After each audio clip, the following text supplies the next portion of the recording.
Bonjour chers apprenants, vaillants amoureux de la connaissance.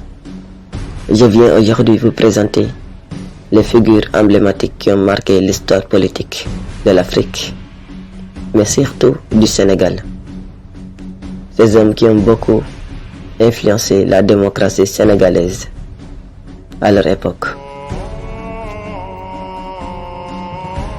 Ngalandou Diouf, né le 14 septembre 1875 à Saint-Louis, mort le 6 août 1941 à Rufisque, député du Sénégal de 1934 à 1941.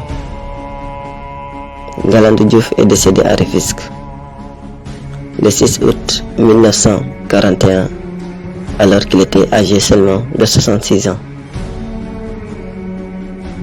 Lamine Gueye, avocat. Il était président de l'Assemblée nationale de 1960 à 1968. Né le 20 septembre 1891 à Médine, dans le Soudan français, d'un père traitant originaire de Saint-Louis.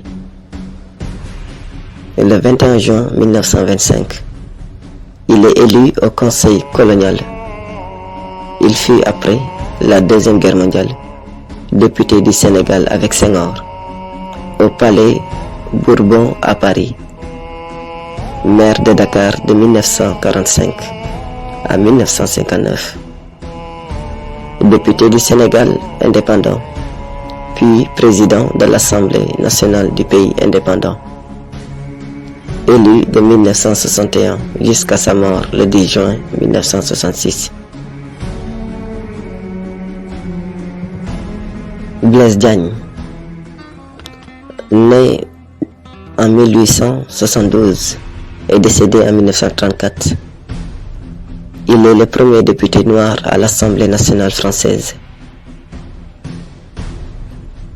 Député, membre des cabinets de Clémenceau et de Laval, maire de Dakar, Blaise Diagne fut l'un des hommes politiques d'Afrique noire francophone les plus influents de son temps.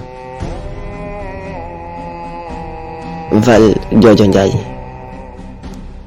Il est le prince héritier du royaume des Sérères Gelwaar.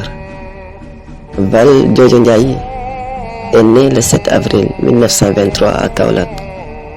Sur le plan politique, il occupe d'importantes fonctions au Bloc démocratique sénégalaise et à l'Union progressiste sénégalaise, appelée à l'époque UPS. Nommé ministre de l'Intérieur du Sénégal le 18 mai 1957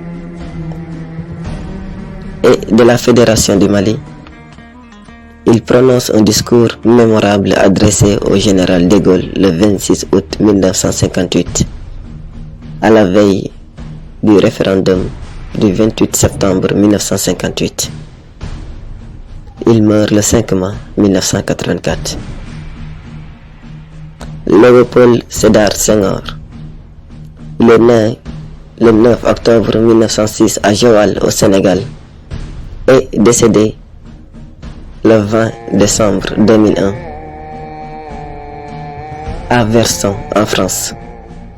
Il est un poète, écrivain, homme politique sénégalais et premier président de la République du Sénégal de 1960 à 1980.